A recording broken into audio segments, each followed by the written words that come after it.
Hey everyone, this is Chev with House of Commons. We are currently off this week, Because Chev had the nerve to go out of town. so we thought it'd be cool to dredge up the original competitive Pauper episode we did for the Hexdringers podcast back in August of 2021. But we're going to truncate it for the competitive Pauper discussion and comparing it to Pauper discussion we had when we originally touched this format for the first time. Clay from the Tryhards had just reached out to us after hearing our PDH episode we had done a little bit previously and really wanted us to try out and engage with the competitive version. You could say the rest is history, as this is episode 5 or episode 4.5 of a podcast specifically dedicated to competitive PDH. You can tell we enjoyed it. A couple notes before we really dive in. Our editing has come a long way since this originally aired.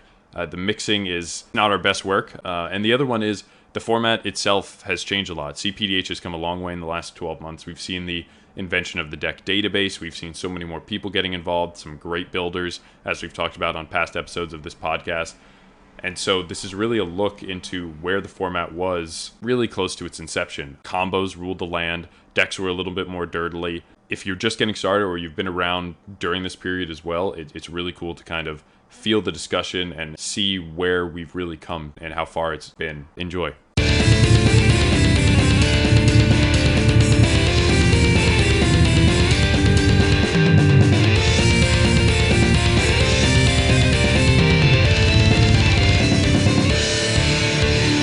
Now, on to something completely different. We decided that we would spend some time jumping back into Pauper for the Pauper Power Hour, and also touch on and really learn about this new format that we were kind of introduced to recently, which is competitive Pauper Dragon Highlander, or however, cPDH. We decided to spend our game night this week doing a couple different things, but primarily we played a ton of Pauper, obviously. We started with some decks that we believe are Pauper Commander through and through.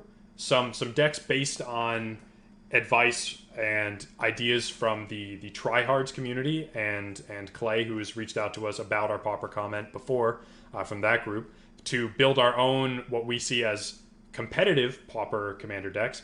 And then finally take some decks from the Tryhards collection or database of competitive Pauper decks, which is I think, Word doc right now, and see how those compare to what we believe as the competitive Pauper format and our just regular Pauper decks. We want to kind of dive into this new idea of a competitive take on Pauper and see how it differentiates from regular Pauper Commander and what are the different sort of intricacies of this format that is starting to see a bit of a push. And really, just, do we like it? Yeah. Do we like to play some games at these lower power levels? And any excuse to play with new and different cards is always a fun one. Just for people who may not remember or know or have heard of the idea of Pauper Dragon Highlander or PDH, the general rule structure is same as Pauper. You can only play cards that were at one point in their lifetime printed as common, but for your commander, you can have any creature that was printed at uncommon at any point in its life. This includes non-legendaries. True. Yes. So, you're going to hear some cards in here, I think. Actually, I don't know if you will hear... Nope, we all... Oh, no. Oakley at one point will be playing a non-legendary commander. So, that's what's up with that. Yeah, so I guess we'll just go through each of the games, talk about the decks we played, kind of the general idea / strategy behind the deck, and then once we've got a lay of the land, we'll talk about what actually happened in the games. So, Chev, what did you play for your strictly PDH, just your regular, your own brew? Right. So our run-of-the-mill Pauper Commander, I went for my Foray deck. I've done a deck tech on it before. I played it, another night when we did Pauper Commander. Foray, for those who are unfamiliar, is I think it's a 5-mana 2/3 from Betrayers of Kamigawa. Yeah, I think it's 2/2. 2/2. It's a very bad card. Yeah, it's terrible. Ignore the block of rules text that it had before blocks of rule text were cool, that says, whenever a creature with power 1 or less is put into your graveyard from the battlefield, You may return that card to the battlefield at the beginning of the next end step if foray is still on the battlefield. So as you can guess, this deck is full of power 1 or less creatures that I can recur for value with ETBs or LTBs or dies triggers and all these kind of things to eke out as much value as possible. And since the deck is mono black, you're going to get a lot of depriving opponents of resources, a little bit of card draw, and basically just churn out the game with an army of small creatures that win with their side effects, so to speak. Julian, how about you? What'd you play in our first game? I feel like that's a loaded question. I was. What did you plan to play when you were you happened to miss the game? Yeah, I was unable to make it. I was delayed, but I was planning to play my Arumi of the Dead Tide deck that I brewed actually for a year of brew. But it is another kind of like really just, I don't know why I was trying to be so mean with this deck, but it's just a you're not allowed to have anything deck. And then Arumi, what she does is basically you can tap her and then a creature, exile some cards from your graveyard, and a creature in your graveyard gets Encore, which means that you create a token of it for each opponent that you have, and then they have to attack. It doesn't matter. We really care about the ETBs, things like all your opponents discard cards, all your opponents lose life, you draw cards. So basically, I just want to have all the things, and I want you to not have anything, and then even if I have to discard all my stuff too, I can just reanimate stuff and eventually just drain you out through sheer brutal attrition. I did get to play this deck one time before, and it was all right. I definitely think there are some things that could be modified within it that we'll discuss later on when we're talking about the other formats and kind of what we thought.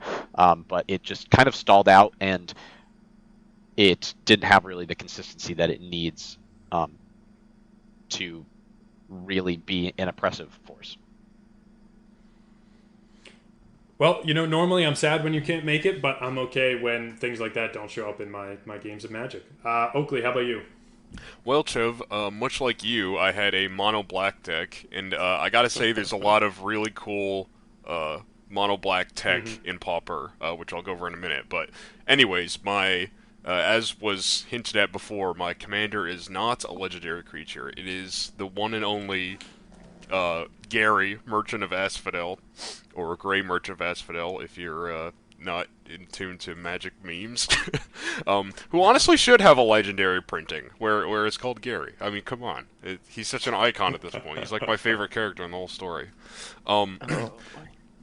Gary's been actually a Pauper EDH deck I've been scheming on ever since it was printed in Theros Beyond Death. Ever since we even like really, or rather, printed at Uncommon in Theros Beyond Death. Even before we started really talking about it, I was just like, "Oh man, that's got to be nasty." Because I like brought it up with some people have, in my other play group before. Just the idea of PDH. Anyways, the idea behind this deck is basically just play a ton of permanents with a lot of black mana pips, and then just cast Gary over and over if you can. This is a familiar tune, as Chev pointed out during the game, to Maelstrom Wanderer, where it's just like, yeah, go ahead, you can kill him if you want, like go for it. It's no big deal. So in case people don't want to do that, which is normally the case, there are a lot of sack effects as well as effects that can reanimate creatures like Kai's Ghost Form. Slap that on Gary, then sack it to something like a Spark Harvest to kill something, and you get to just bring him back, have him come get right another back. trigger. Yeah, it's great. So yeah, I that pretty much summarizes the strategy of that deck, and I'd say it went pretty well because I won. Nice. What about you, Eric? Yeah, what I'll say about my deck, I played the Utopia deck that I played the first time we did Pauper EDH. I still was happy with the theoretical design of it, but I got really badly mana flooded, and I think that taught me a key lesson, which I think you'll probably hear echoed a couple times throughout our discussion of the games, which is that having card draw or like a built-in game plan in the command zone is hugely important. Utopia in the command zone needs you to have other creatures, not other creatures necessarily, but it's good to have other creatures in play. You need to have enchantments in your hand, and she doesn't replace them, so you need to keep up on drawing cards to match the pace of this game plan. I did not. I saw 30 or 35 cards that game. I think it was closer to 30, and I believe I had 15 lands on the field, several ramp spells I had played throughout the game. It was messy, to say the least. Not how you want your games to go. But in the future, I think I'll take that lesson and try and... I don't know if it'll fall on the cPDH or the PDH side of things, and we can talk about how thin that line is later, but probably using Satyr Enchanter, Keeper of Fables, or Garruk's Pack Leader. They all are good enough creatures in their own right, and they all are a game plan built into the command zone centered on card draw, which I just think is so important to this format, is that if you just draw trash in this format, you need to be able to win with just what you have in the zone. Mm-hmm. I think that echoes something, like Eric said, that we're going to see a lot, particularly in this first game. It really felt like Oakley and I kind of ran away with it to a certain extent because our commanders were easily accessible and an integral part of the experience of the deck. So while Oakley's commander, even if he had a bad couple turns, could just net him enough life to survive a few of those downticks, and my commander, I garnered all this value from just playing these creatures over and over, whereas Eric's commander, a more typical, essentially Eutropia, has an aggro sort of feel to it for green-blue, which is interesting for sure, but whenever you play an enchantment, a creature gets flying in a 1/1 counter, it doesn't necessarily add or contribute to other game state besides maybe slightly larger creatures.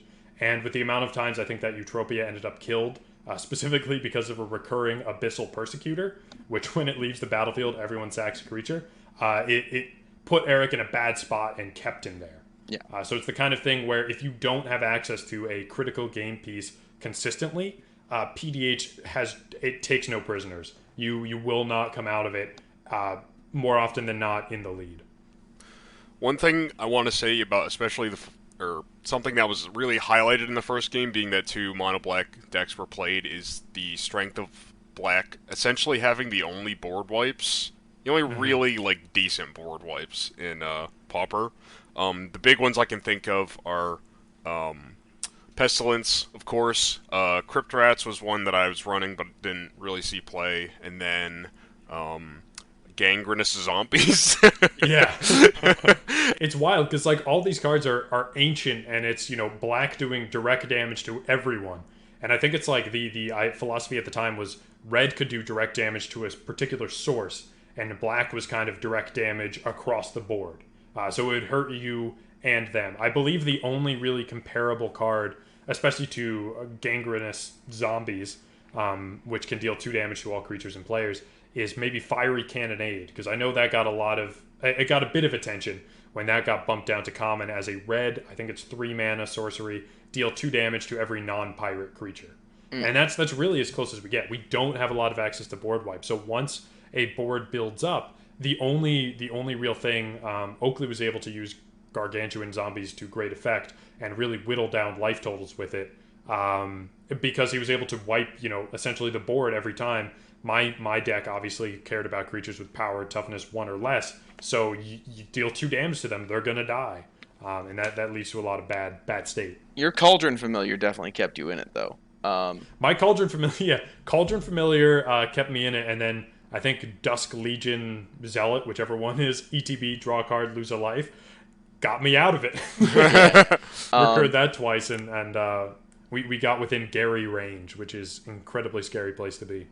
Another blackboard wipe worth mentioning because it won me the final game of the evening is Evankar's Justice, which is 4 mana, deal 2 to all creatures and all players, with a buyback of 3, which is really important because, as we said, consistency's a little rough here, board wipes are a little rough here, so the ability to say, I will pay you 7 mana for a deal 2 to anything just so I can play it again later is hugely important.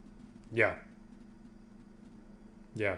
I think something I believe that Julian might go into when we jump to the next deck in a minute is anything that kind of can keep you up on resources or at least not bring you down is critical. Buyback, especially Evankar's Justice and I think Capsize as part of one of the few kind of combos-ish in the format as a way to, you get the ability and then you can recur it as many times as you need. Super useful because the amount of card draw and the incidental card draw, I would say, where, you know, a creature will get you something or an effect gets you more than 1 or 2 cards is very low. So anything with buyback, anything with retrace, all of those abilities that give you consistent access to an ability that is good is amazing. Overall, how long did that game go? Was it? I think it was around 37 turns. Yeah, it was 37 turns between 3 players, which means everyone took around 12 turns. Okay. So I think we've talked over Julian enough. I'm sure he's getting bored, a little sleepy over there. Let's jump into the next game before we kind of waste more time. This was the game where, based on what we believed competitive Pauper decks to be, we kind of built some of our own or took existing strategies and altered them a little bit. Eric, why don't you start us off with what deck you brought to this game? For sure. I'm gonna cut ahead just a little bit here. I used, as a baseline for my deck, the deck Corpse Tea by Elora, part of the, almost said Playing with Power, which is just a totally different group. Please someone help me remember. The Tryhards, thank you. I used the deck Corpse Tea by Elora, also known as Cute Snail, from the Tryhards list as a baseline, and then sort of took my own spin on it and built it out from there. I sort of changed out some of the stacks package, some of the removal package, and stuff that she was running, and ended up building the deck in my own eyes where, you know, maybe discard isn't quite as important, and just sort of focusing in on our game plan and consistency is going to be key. So I added cards like Death Greeter, Falkenrath Noble, Well-Wisher, and Jaddy Offshoot to try and increase the amount of life that we're gaining, a couple of better removal cards in Feed the Swarm and Defile. And then Chatterstorm, the deck already had sort of a Light Storm theme, so I expanded on that. Sadly, I saw literally 0 of those cards that I added, and once again was mana flooded. So, I have high hopes for the deck, but we'll see. Someone who had a successful game want to talk about that? Sorry, Eric, just so for the listeners, did your deck have any like combos or anything that you were attempting to get to actually win the game? Oh, yes. Namely, there are a couple of have infinite creatures enter the battlefield effects in green and black, or even just mono green with Presence of Gond, Devoted Druid, and Ivy Lane Denizen.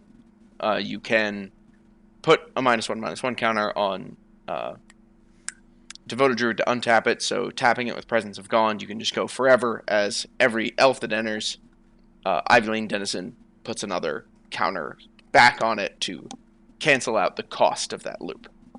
And I believe you can do the same thing with any Persist creature and a sack outlet. As long as it's green, whenever it comes in, it'll just cancel out the sack. And then things like Death Greeter, Falkenrath Noble.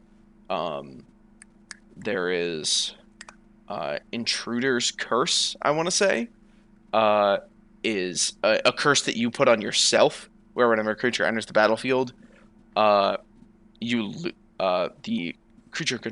player controlling that creature loses a life and you gain a life.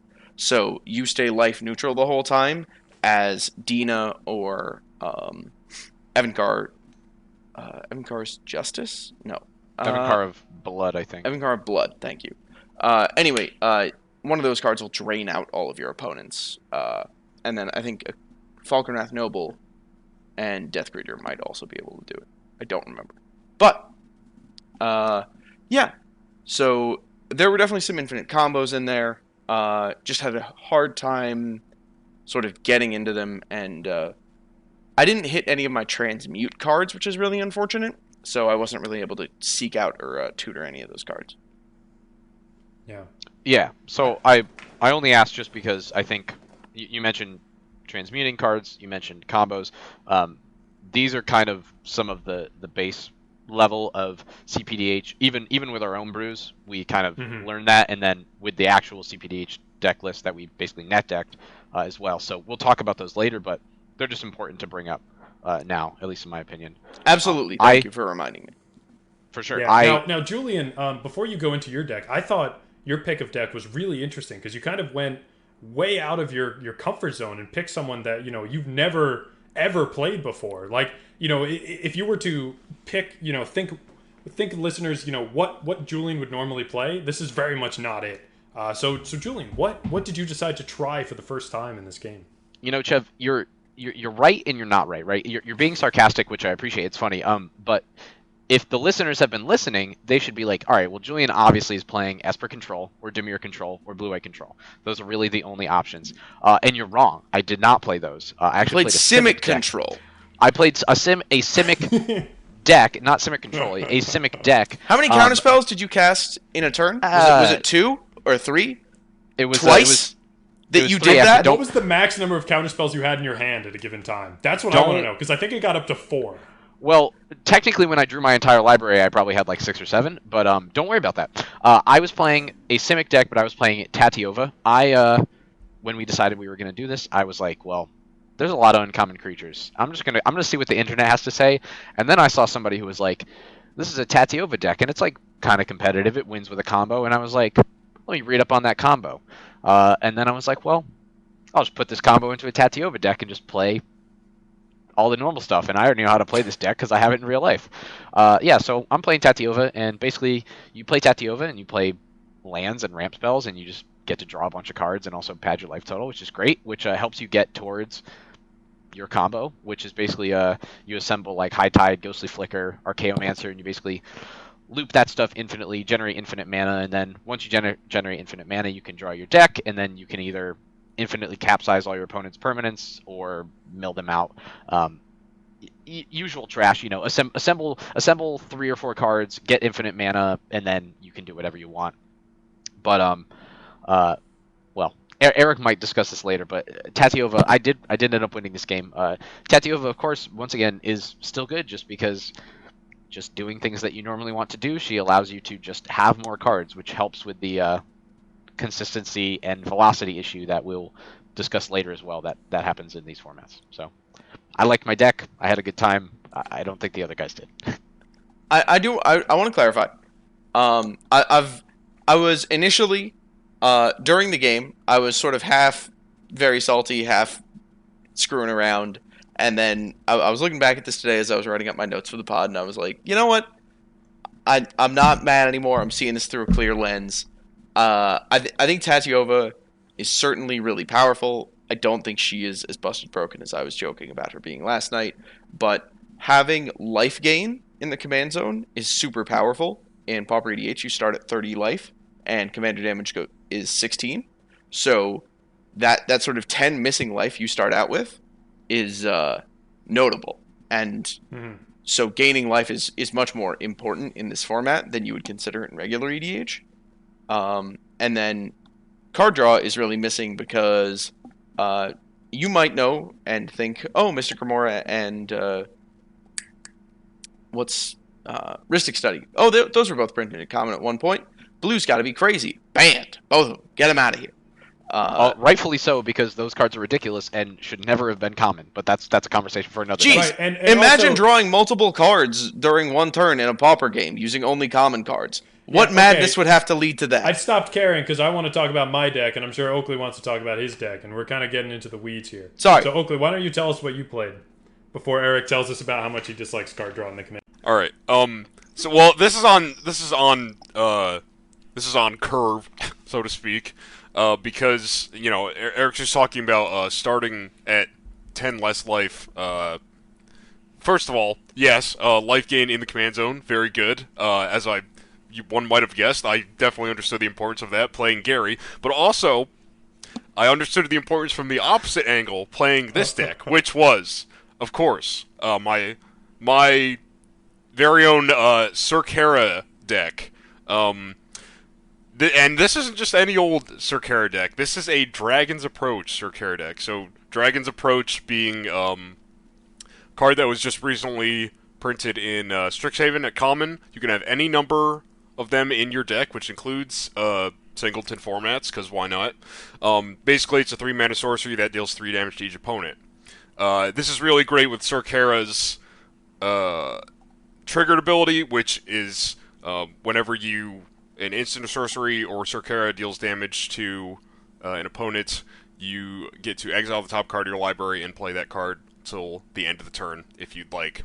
And that's sort of what the entire deck is themed around, just like cards that can hit everyone, or as many targets as possible, including yourself a lot of the time. I think one card is called Flame Rift, and it deals 4 damage to everyone for 2 mana, and that includes yourself. But when you hit yourself, that means extra trigger off Sir Kara, baby. So we're here for it. I think playing this deck, I found out that it is definitely possible, and that 10 less life per player makes it feasible to burn everyone out. And I think actually a lot of people realize that as well, because I got targeted instantly. Once the second, I think, Dragon's Approach hit, we were like, oh, okay, we're down 20% of our life. This ain't good. Yeah. So I probably could have played it better, and there's definitely some tuning I'd like to do for that deck, but I enjoyed it overall. You also did get a little mana screwed. That's true. Yeah, that is definitely true for that game. Despite your mana screw, though, I actually think that I would have died or been like at such a low enough life total that someone would have just like attacked me for a couple points and like killed me if I didn't have Tat gaining. I bet you Tat gained me 10 life over the course of the game, and I think I finished the game at like 7 life or something. So it's legit. Yeah, it's definitely powerful. And to round it off, I played a mono blue Tetsuko deck based around a PDH deck I had built before, but kind of learning of some of the things that we think are important to cPDH, which is combos, consistency, and just general control. Added a bunch of counter spells. Added the same combo that Julian ended up winning with, the High Tide, Archaeomancer, and a couple tutors for that with transmute cards, and the Wizard with wizard cycling and the sliver stuff. Forget who they are. But anyway, if that doesn't work out, we have a lot of infect creatures and a lot of proliferate. Tetsuko gives everyone with power toughness 1 or less unblockable. So you can see how that can kind of get out of hand with a few, like 2/1s with infect and then a couple others with proliferate. And that's really the main way to win, because even at 30 life, it's hard to kick someone in the shins to death before they kind of just slap you around a little bit. I will say, though, let's your deck was dive dangerous. into this game a little bit. What did we see? Well, for this game, I won, and Eric, I mean, he was salty, but like he was rightfully salty, and also just giving me shit because he likes to give me shit. But like 100%, the fact that I played Tatiova on like turn 5, which I had ramped a little bit, so I think I had like 6 or 7 lands, and she literally just never died, and I played 1 or 2 lands a turn basically every turn from then on, and probably drew half my deck and gained a bunch of life. And the turn before you won, you had 50 cards in your library. You were fully through half your deck. Yeah. And I consistently had between 5 and 7 cards in my hand, which for Pauper at least I found. In the other decks, I will go Hellbent like almost immediately, so that was huge. And like Eric was saying, also the other part of that deck is it just has like a million counterspells in it, and even though they're like bad counterspells are just good because no one's ever gonna. Oh yeah, bad counterspells, no one's ever gonna like counterspell and arcane denial. And cancel and dissolve. Listen, I played like cancel and dissolve and like freaking fairies trick, like 3 mana counterspells, and it's just people are not double spelling in a turn, and a lot of times people just won't have a counter for your counter, so it's just like, sorry. Yeah. The case in point being, when Julian went for the win, both Chev and I had left interaction up. Chev tried to counter Julian's combo. Julian counters it. I gave his creature flying so that I could fight or like sacrifice area oofs to kill it. Yeah. And Julian also countered the spell that gave it flying. And so his ability to have the mana and resources to not only have his combo in hand, but also have 2 counter spells to protect it was massive. And remember, this is Pauper, so your combo is like 4+ cards. It's not like a 1-2 pop sort of thing. And I think, Eric touched on it a bit for sure, but having access to all those cards when everyone else doesn't is a huge thing. And then having access to one of the forms of interaction in a format that has very minimal forms of interaction is also very huge. There are only so many ways you can kill something. Oakley experienced this a bit in game 1, where the glut of common black removal spells are non-black creatures because they're from the early days of Magic. We've seen a few ones sneak through the cracks recently, but it does hurt you when you're playing against another mono-black deck. I probably would not have been as successful if his Executioner's Capsule, or whatever that one is, or a couple other of the spells he played, they had to target Eric to get any value out of them. So having access to something like Counter Magic in the only color that again can do it is powerful in EDH, but in PDH it's even more oppressive. Yeah, and that comes to light with, as Julian said, he played Tat turn 5 or whatever, and she never died. Mm-hmm. Even though I was playing a deck with black in it, and it's not like red doesn't have like creature removal. Tatiova just never died because I think a few times, but it was countered. Yeah, I think I countered 1 or 2 spells that were pointed at her, but still. I tried to kill her with the one you can pay 4 life instead of the mana cost if you have a swamp. Yeah. Mm-hmm. Mm. Yeah. But yeah, just your ability to protect her and the lack of good removal made it tough. So learnings, drawing cards is good. Yeah. Another learning, combos are very good, but they are often many, many cards, and it is hard to find those cards. And also, but since there's not that much removal, your combo pieces will sometimes stay on the board. So you can maybe set up a combo over the course of 2 turns, potentially. Yeah, I know I had 3 of the 4 required cards for the High Tide combo in my hand as the game ended. I had High Tide, I had an Archaeomancer, and I had I think I had a Ghostly Flicker. But it was almost enough to get there. I just needed, a win, because that could generate me infinite blue mana, but without any sort of draw triggers or a capsize, there's not much I can do with it. One mechanic that was brought up recently, but I'd like to highlight again is transmute, which is just like, I feel like such a good mechanic for Pauper ADH with the lack of other tutors. There's no other tutors. You have transmute and you have the X cycling cards. Like, there's a reason that both Julian and I were playing the wizard cycling guy.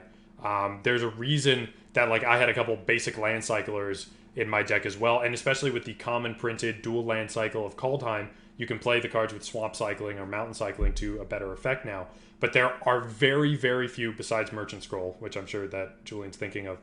There are there's 2 cards that are, go tutor a card. The rest are incidental effects that we'll greedily grab because they are the only things that common. And they're also all in black and blue. So if you're in Naya, for example, Eric's prominent domain, you don't have access to any sort of searching for cards that you might want. There's also Mystical Teachings, which, again, black Mystical and blue. Teachings, yep, that's a good one. Another blue-black good card. Yeah, I feel like blue-black is definitely the dominant colors in this, and I know that's kind of the probably common across a lot of Magic formats, but I feel like I've been saying this about regular Pauper for years. It's just leaps and bounds ahead of all the rest. Removal and counter magic. Green certainly can't do anything. I think there's probably a couple fight cards for removal, but then you have just artifact and enchantment. White has 2 terrible counter spells, and they do have some effects that exile creatures that are good. I remember when I played a green-white PDH deck, I believe it was Unicorn, the Unicorn from Modern Horizons, where whenever a creature enters, give it a 1/1 counter, hoping to get into some of that persist energy and repeat those and have the commander be a good part of that. But there's just not a lot of good interaction. Let's move on to the game that I won.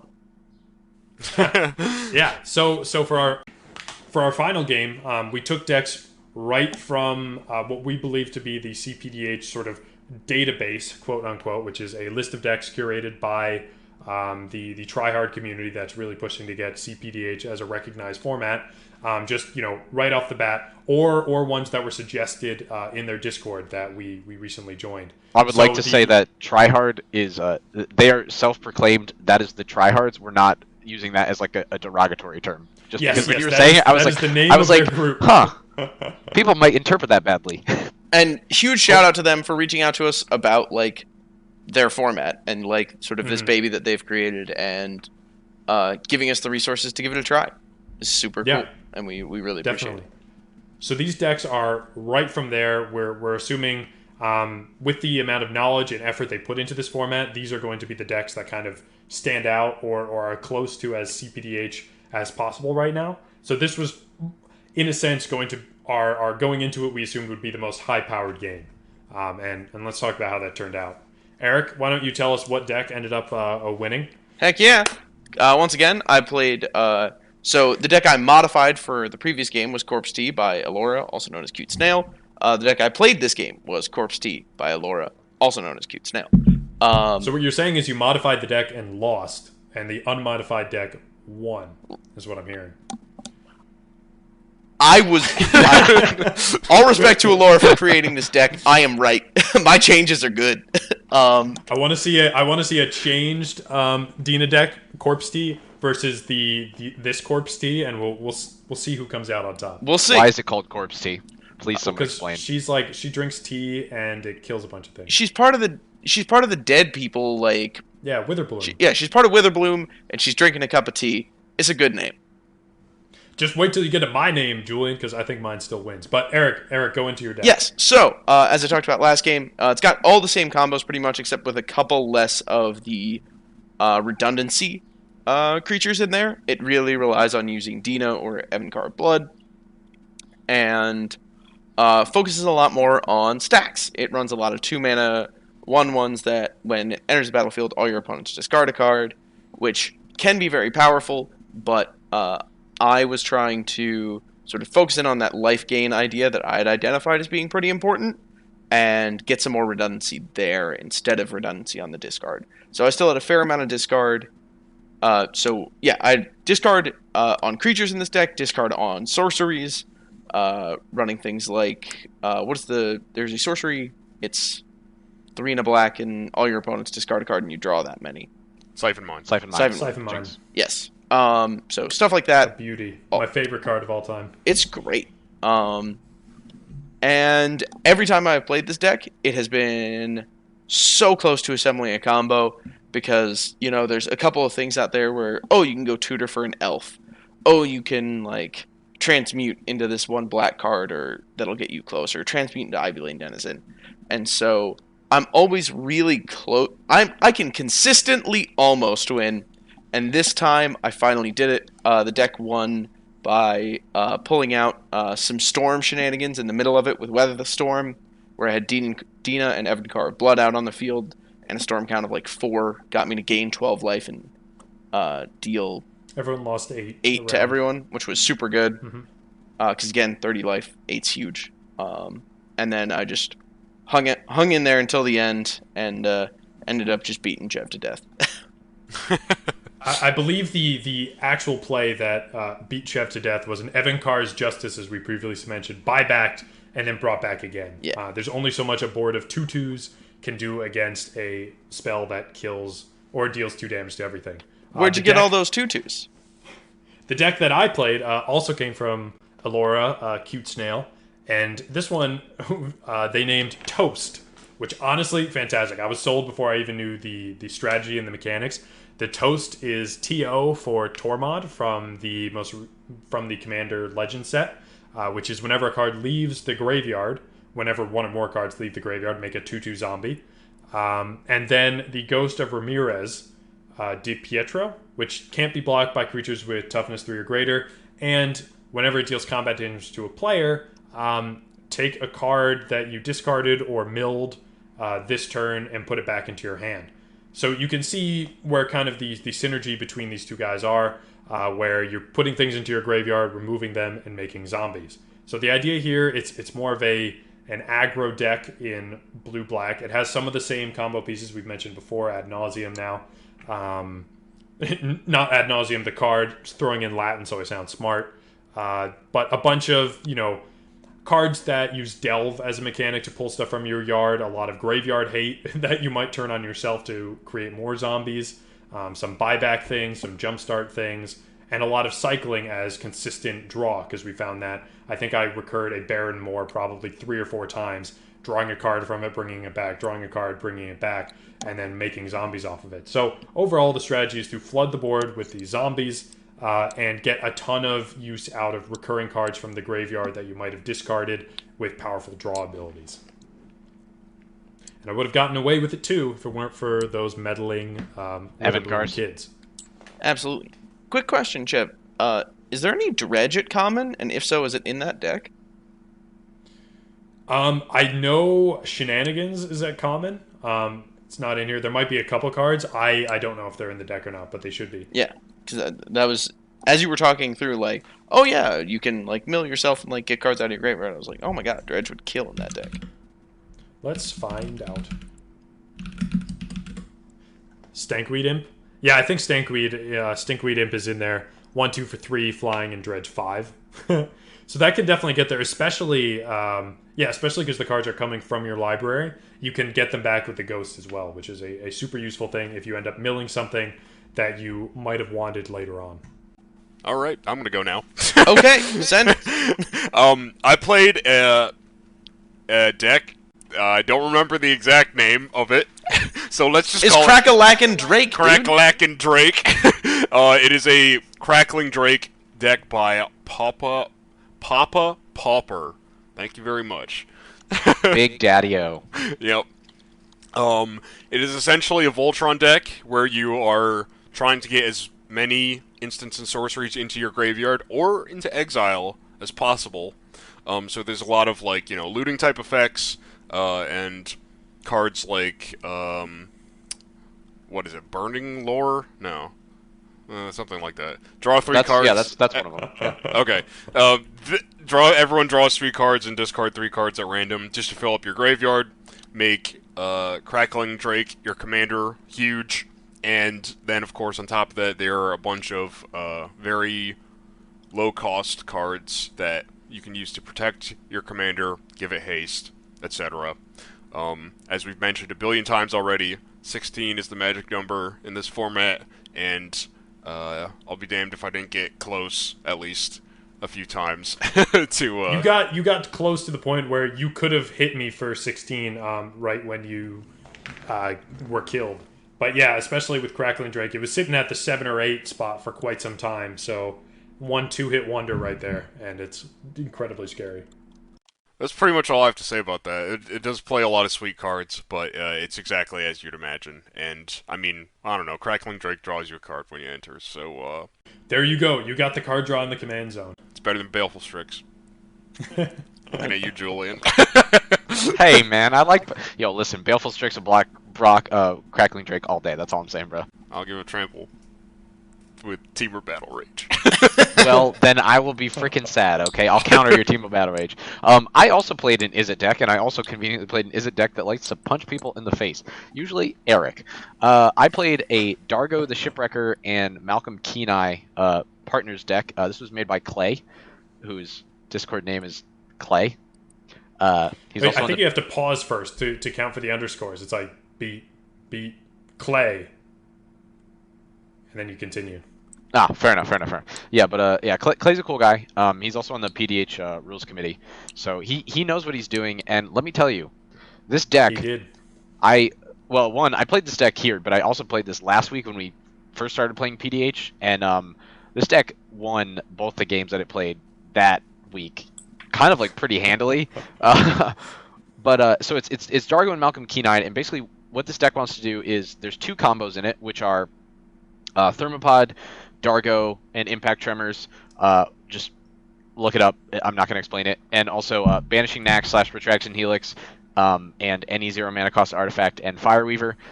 Once again, look it up. I'm not going to explain it, but you can click on the link in our notes if you're a patron, and it will take you right to the deck. And Patron the deck, shout out. And then support us on Patreon. Shout out for as low as $1, easy. You can click on this link that I have in the notes, and it will take you to Clay's decklist page, in which he has conveniently have a bunch of custom categories that help me learn the deck in the 5 minutes that I needed to port it over and then get it ready to play. So very excellent. But anyway, so it does those two things if you can find those cards in your deck, or you could just play Dargo like really quick and all the time and just hit people for 7 trample, which is a good way to kill people with commander damage, which I have killed multiple people with commander damage. And also, honestly, I killed Chev with a Malcolm damage one time, which was pretty funny. That was rough. That was rough. Yeah. Something to point out quickly is the reason that the Dargo and Malcolm is such a potent combination is when Malcolm creates a treasure for every player that was hit by combat damage by a pirate in a turn, each treasure is good for 3 mana when casting Dargo.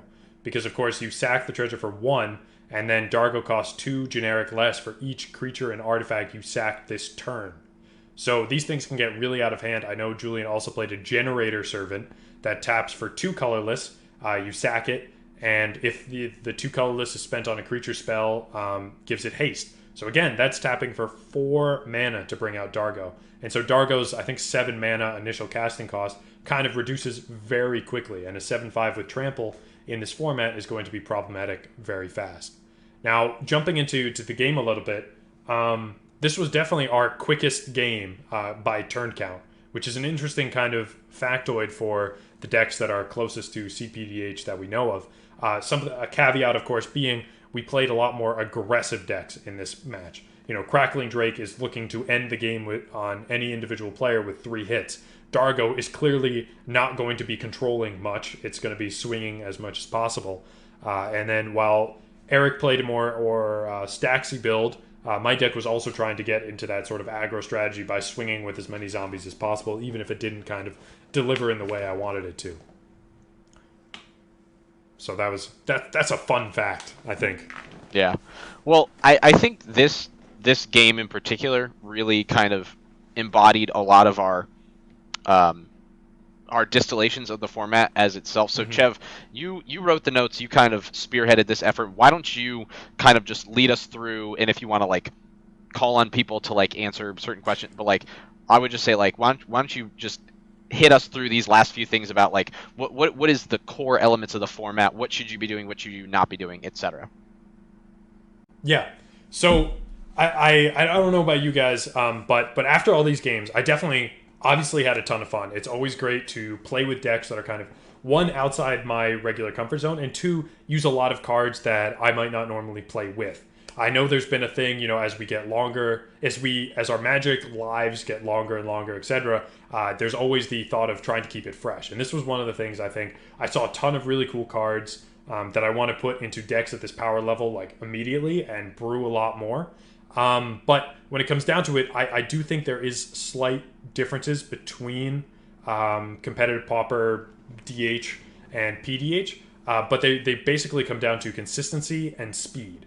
One of the big things that kind of lacks from these Pauper decks, as was mentioned by Oakley, is the ability to kind of get the pieces you need to win. It's fine that combos exist, but when you're playing a singleton 100-card format and you're looking for 4 cards, it takes a while for you to get there. So you need either the consistency of the tutors, of transmute or cycling to kind of get them, and maybe at this, when you're considering the format competitive, you're taking out some of the cooler common creatures and including whatever the transmute cards are. You're going to throw in as many of them as you can. You're going to throw in Merchant Scroll. You're going to throw in these pieces that hopefully get you that one combo in your color, because there aren't many. And then the speed at which you can kind of do these things is also important. So either you need to get the combo pieces you need, or you need to hit them before they can get the pieces. And so you end up with either aggro or control and not much else, I think. I think the Stax decks, personally, I played a few Selesnya Stax decks when we originally tried this format last week. I was not really impressed with the way they kind of handled things. And I think a lot of the time, that strategy and other ones that don't kind of lean into either camp fall by the wayside very quickly. Yeah, I got a very similar vibe, because those were the changes I made to Corpse Tea, where this needs to be less about stacks and more focused on its own combos. And I I definitely got a lot of the same feelings about the format. I think the hardest thing, though, to kind of see is, Eric expressed this a little bit during our games, is with EDH, for example, and cEDH, there's not only a monetary difference, but there's a different sort of mindset you have to embody while playing the game. You're worried about games ending in 5 to 10 turns as opposed to the longer, drawn-out EDH that we end up playing. And so for certain aspects like that, you can't apply the same sort of distinct difference between PDH and cPDH. I think it's much harder for, if you were to look at any given deck, besides looking, okay, do you have the one combo? Do you have all the ways to draw imaginable in your colors? It's much harder to look at a deck and see the difference, or even if you dropped a cPDH deck into a PDH pod, you wouldn't have the bigger disconnect that you would at the elder brother formats.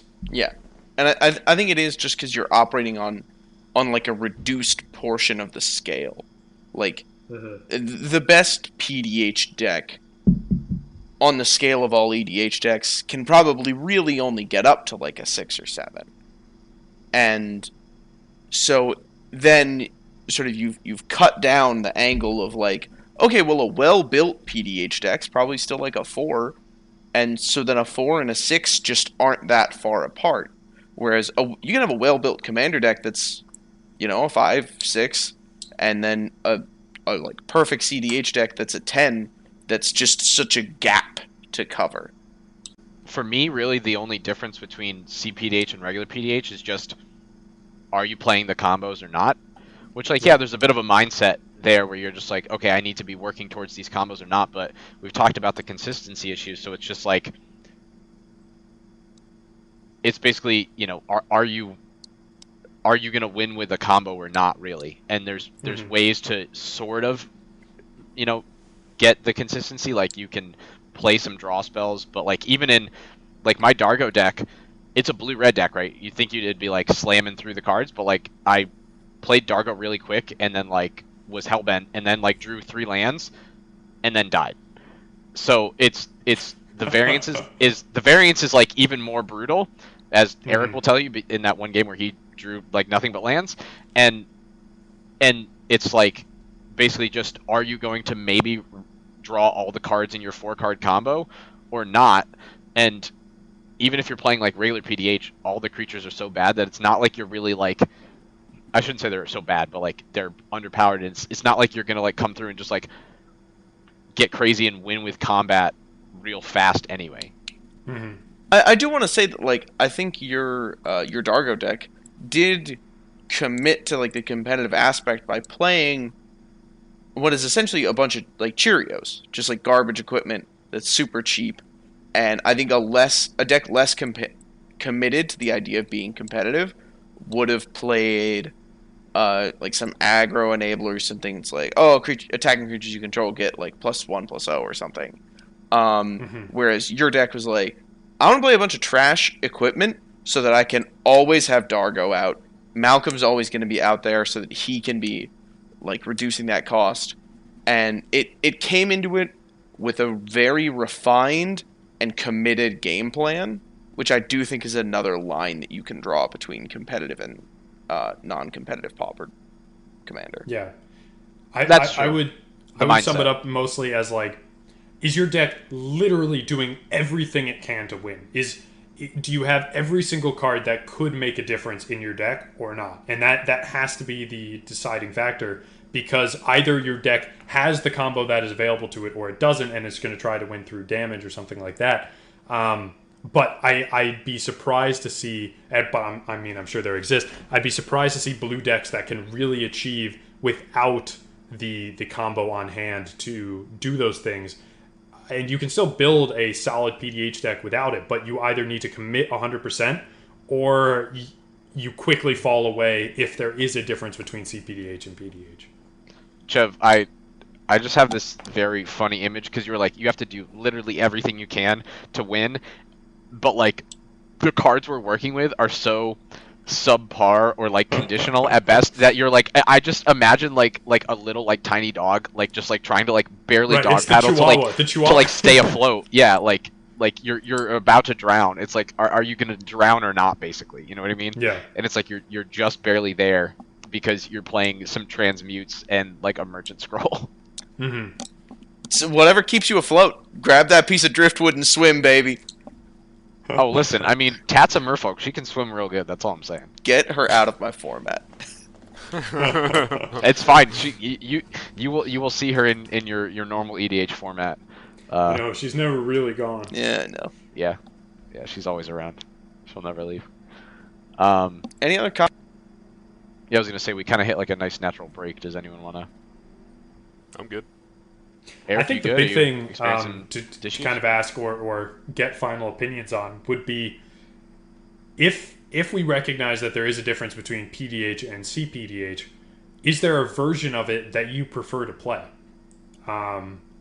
Personally, I think that for me, if we're going to the level of cPDH, for example, I think I enjoy that a little bit more because there's more. You have the highest chance possible of playing an interactive game.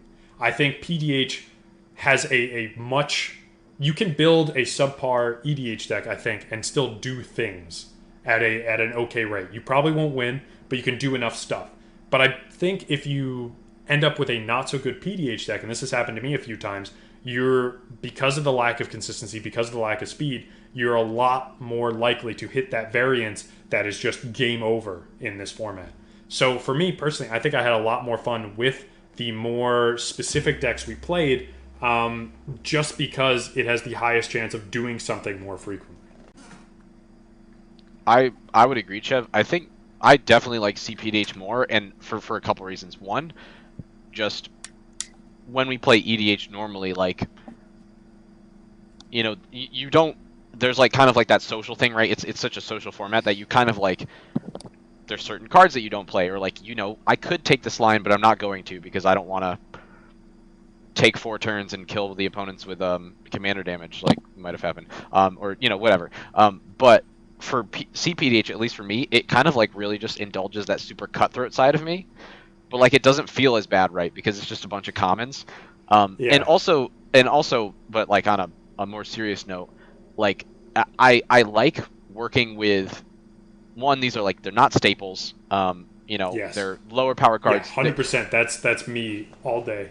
You get to see a bunch of different cards, but I think it's a very interesting dance because basically for cPDH, it's like who can assemble their combo first. But once again, all these combos are like 4 or 5 cards. You don't really have like good tutors or card selection, so it's like who can find it first and assemble the puzzle first, like who can solve the Rubik's Cube first, and kind of Second game. at least for Tat, it was like I was constantly like I need to keep up at least 2 counter spells, but also like tutor for 1 card a turn, or like try to draw into 1 card of a turn. And it's a very interesting dance personally for me to have to try and assemble that while also making sure that you guys, because Chev, at one point you like tutored for High Tide in I think our Brew cPDH game, the second game, you like tutor for High Tide, and I was like, oh crap, I was like, and I had 2 counter spells in hand, and I was like, these are strictly for Chev for like the rest of the game because I cannot, and I only had one piece of the combo at that point. I was lucky enough that I drew the other 3 over the course of like the next 2 turns and was able to go before you. Like you said, you had almost all the pieces, but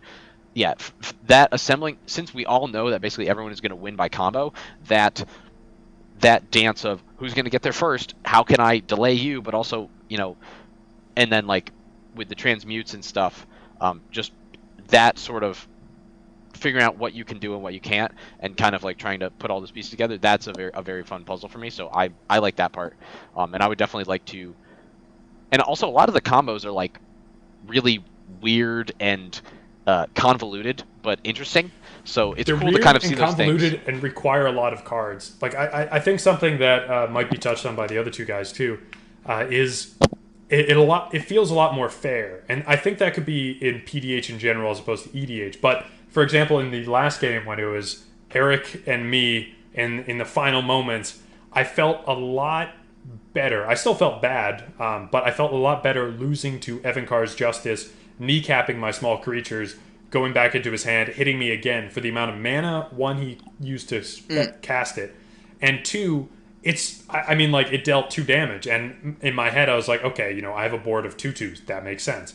Whereas I'm thinking now in the same situation, 1v1, I have a bit of a board. I can overtake him if I get one combat. And Eric were to cast Insurrection, I would feel a lot worse about it. You're paying probably half the mana over one of the turns, and it's kind of you can't do anything about this. You don't have any chance to kind of recover from it, and that's it. It's game over. So I feel like the combos costing 4 cards and those things really help the format. Like, you have time to kind of figure these things out. It's like the classic card game when someone knocks or whatever. Yeah, I think you guys did a great job. Call something in poker, and then you have a whole turn cycle to kind of get back. Nothing really surprises you in a sense. And so even at the competitive level, you feel like everything has a higher chance of coming out on top as long as you haven't hit that variance curve and are out in the middle of the wasteland. All right. Well, yeah, I mean, I think in general, I had a lot of fun playing those games. I think everyone else did. It was fun to brew both PDH and cPDH. I think we kind of collectively, if we were going to go back to it, we'd probably go back to cPDH. Thanks to the tryhards for having a lot of like good decks on hand that we can kind of take as reference, and I'm excited to build off of those and use those as reference points now as well. But overall, I think we pretty much hit all the bait. Like what if you were looking to get into PDH or cPDH, I think we've pretty much hit all the things that could either be major turn-ons or major turn-offs, and kind of what you should be looking to do if you want to at least be competent in those formats.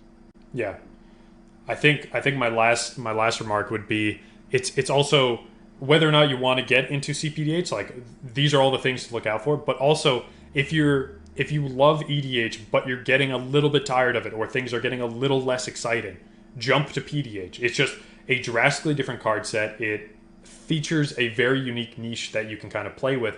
And I know one of the things Julian mentioned after the games last night in our Discord was like, maybe I want to actually try something in EDH with Dargo and Malcolm Kenai as kind of a fun, low-powered commander pair. And I felt the same way about Tormod and the Ghost of Ramirez Di Pietro. So you have this dawn kind of moment where you have the potential to find new and interesting commanders and creatures that you might have passed over while you're playing at those higher levels, because there's a lot higher chance for playing different commanders and coming out reasonably, I would say. And so it gives you a chance or excuse to try these lower powered things and decide if you really want to play with it, which could be yes. One of the most exciting moments that I've had in the last week was literally going to Scryfall, typing in rarity uncommon type creature, and seeing 7,000 results come up, and just being like, I could choose any of these. There are so many options. And just like looking, I literally only looked through like the first couple pages because I was like, all right, my attention span is this small. Many options on board. But yeah, but like, there is so many options, especially if you're not going the cPDH route. Yeah. Sort of to Chev's point, I really do want to throw out there, like, if you have even been playing like cEDH or any other format that's much higher power, and it's like getting off the highway and stopping at a rest stop. Like, and you're like, oh my god, I didn't realize like how tense I was. Like, this is just, I'm big chillin'. And this is not to like disrespect like the competitive nature of the format. It's like if you got off at a rest stop and there were like little go-karts, and you were like, oh, this is cool. This is fun and relaxing. And it's go-karts is a great way to describe this, and I love it. As opposed to like, if you're playing cDH, that's like F1. You're out there driving Formula. Yeah, you get off that and you're like, ooh, that was a lot. I'm gonna go with my kid to the theme park, and we're gonna like run around this Circle 8, and my engine's a little bit busted because I drew nothing but lands, but it feels less bad. You got the bad go-kart. Yeah. You got the one with the bum wheel, and you're like, But right, but like like your friends or / your kids are having fun, right? They're playing with they're playing like the game where you like shoot the balloons and all that sort of stuff. Yeah, I would give a strong recommend to anyone who even is like, oh, well, that might be for me, or like I might be interested in this. Give it a try. It takes almost no effort. It costs you almost nothing financially. All of these decks are laughably cheap, and especially if you were to build them on like $25 MTGO, like, dude, lose $5 in the laundry. if you wanted to if you wanted to like build a PDH or a cPDH deck and then just like, I don't know, maybe hit us up and be like, hey Eric, let's have a little showdown. Maybe even do it on the stream. That'd be like pretty exciting. I definitely think you should. I would show up for one of my own streams if you sent me that DM. But Julian, wait, how would they find Eric? Well, Eric's right here. Hello. He's in our Discord call. But I'm in my office. Listen. I'm tired and I've done this way too many times. If you want to find us, all that shit's in the podcast show notes. It's right there. Just look at it. We're on YouTube, we're on Twitch, we're on Instagram, we're on Twitter. We have an email. We have our own freaking website. Literally, just go to your favorite social media platform or whatever or thing, and just search the Hex Drinkers. There we are. Look up Hex Drinkers, find a little vaporwave snake. God, that's what us. a beautiful boy. Yeah, that's pretty much it. The one real plug I will though, Patreon. If you like content like this, if you want to hear us, continue to bullshit our way through this thing called content creation, go to Patreon, support us for as little as $1. You get access to the show notes, which Eric so handily pointed out, and I have been proven wrong because this is an hour and a half podcast, and I was really hoping it was going to be 55 minutes. We have 6 full pages of notes, very detailed, on all of our thoughts about this. We have the deck list that you can see. You can also get access to the full unedited podcast, so you're probably missed out on a lot of good, at least us making fun of each other in this, and a bunch of other stuff, So go support us on Patreon if you like the content, if you want to see us continue to do this thing. We really appreciate it, and shout out to all our patrons who are listening right now, who also have early access technically, so they're listening almost a week before the rest of you scrubs. That's true. All our hot stock tips that we take out of the edited cut. You're going to be sad when they spike. Yeah, for real. So, this has been Jules for Eric, Chev, Oak, and the Popper format as a whole. We are the Hex Drinkers, and we're signing out.